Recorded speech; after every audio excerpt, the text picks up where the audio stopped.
Hi everybody and welcome to Bob's O-Gauge Trains. Thanks for stopping by. Today's video is going to be a little bit of everything. A couple people have asked me about various things they've seen here and there in the layout room, whether it be a knick-knack or something I have in the layout room, or what certain things mean on the layout, or where I got them, or the history behind them. So we're going to go through a real quick history on the various things I have all around my layout room, and we're going to run some trains. Today's train is going to be the Bethlehem Steel 040. It's a Lionchief 2.0. Comes with sound, whistle, bell, operating couplers, fan-driven smoke. I believe I paid about $340 for it. It's all die-cast. Lionel did a fantastic job with it. I really like it. I have, I believe, a 12-carb Bethlehem Steel train, and the significance with that is Bethlehem Steel was the first job my dad ever had after him and my mom got married, even before I was born. So, there's a special interest in that because that was his first job. So let's take a look at a couple things around the layout room that people have asked me about over the last 14 months since I started the channel. And we'll breeze through that real quick, and then let's have some fun running trains. Okay, so here we go real quick. This door in my room, a lot of people have asked, what's behind the big wall? I keep all of my train boxes behind the wall, out of sight.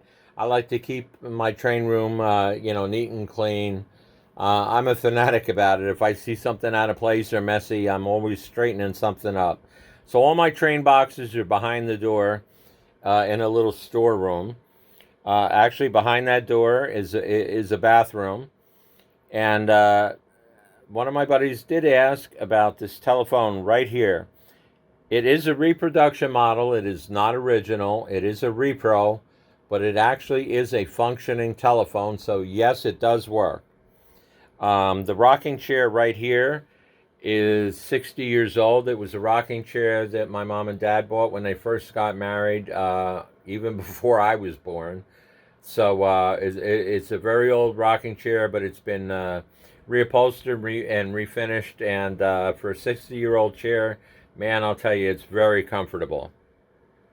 Then we go over here. A good friend of mine, TJ, from TJ's Trains, right there. Sent me a Chessie System sign. As most of you know, I'm into Pensy real big, and Chessie. They're kind of like, Chessie and C&O are kind of like cousins, so anything C&O or Chessie I'm interested in.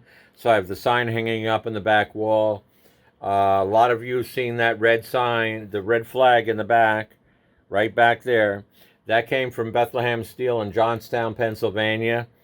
Like I said, that was my dad's first job, and he's had that forever. And when he passed, my mom gave it to me, and I'm proud to have it in my train room. I keep it clean, I keep it safe, dry, and I take care of it. So it's a very significant and historic part of my train room. Way back in the corner, hanging from the ceiling, you'll see a great big yellow and a red light. They do work.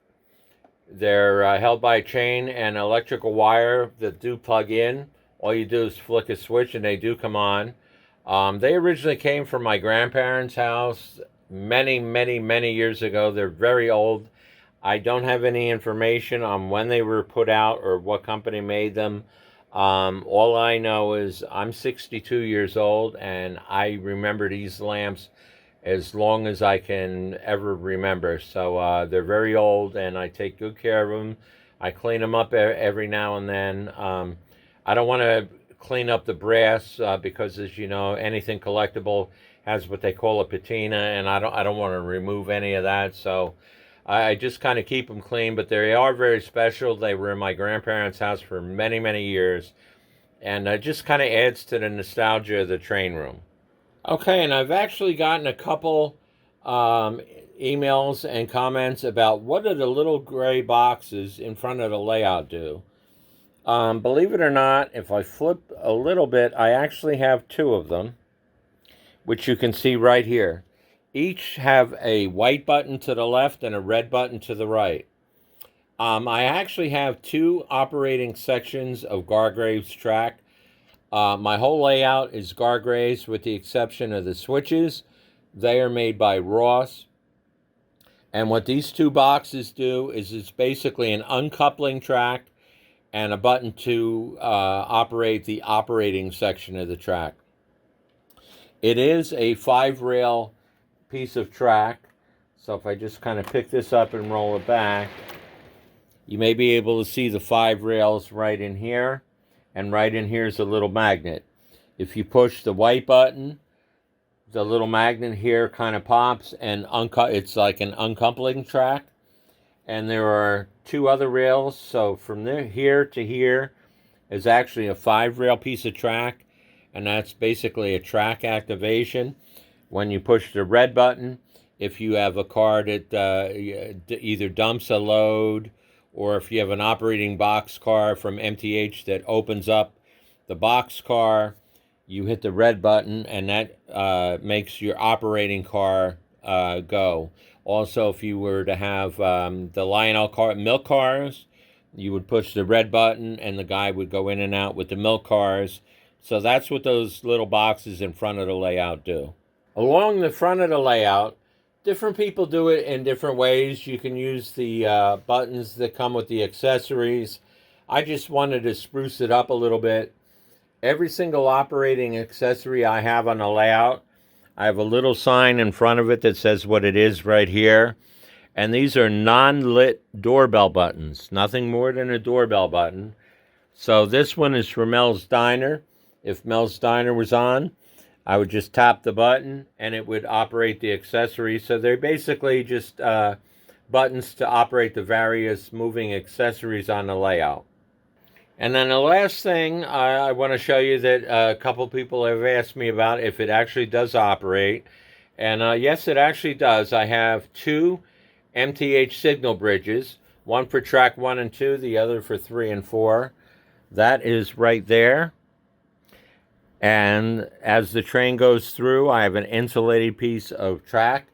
And as it breaks the track piece, the signal does change when the train approaches, and after the train passes, the signal goes back to the original position. So that answers a couple questions that I've gotten over the last several months about what different things do. So I say let's fire up some trains and have some fun. Let's enjoy today's star attraction. It's going to be a Lionchief 2.0 in Bethlehem Steel, as well as the Bethlehem Steel train.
Hey everybody, thanks for stopping by today's video.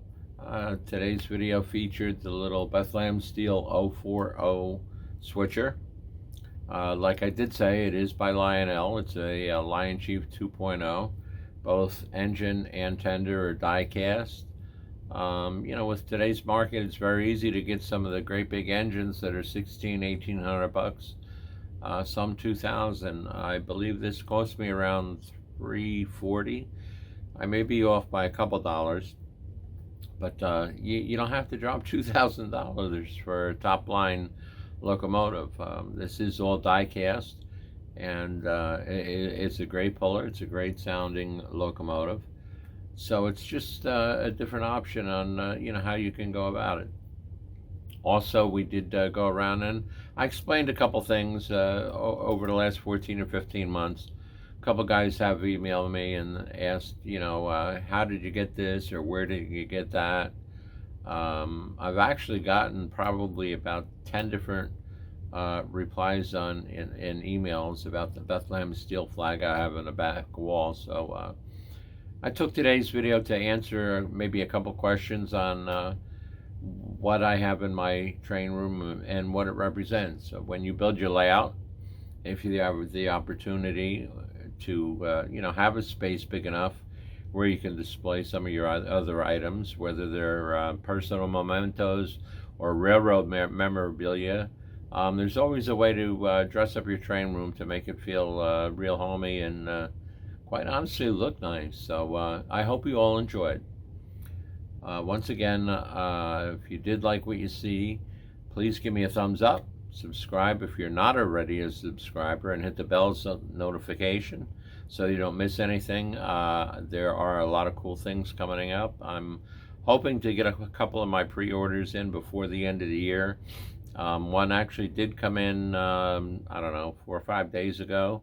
There's going to be an upcoming video. I recently picked up the Pennsylvania Railroad 282 USRA version of the Mikado.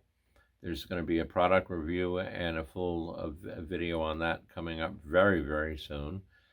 So hopefully you'll enjoy that and some of my other things that I have coming in. So I want to thank all of you for stopping by, taking time and watching. And also within the last couple weeks, I did go over 1,000 subscribers, so I want to thank each and every one of you.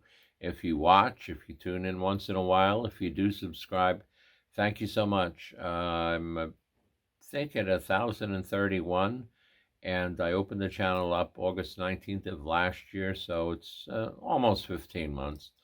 So to go over 1,000, approaching 1,050 in 15 months, I'm very proud and very, very happy at how things went. Hopefully you enjoy what I bring to you each week, and I guarantee you there's going to be bigger and more exciting things in the upcoming year. So thank you all for watching. Everybody take care, stay safe.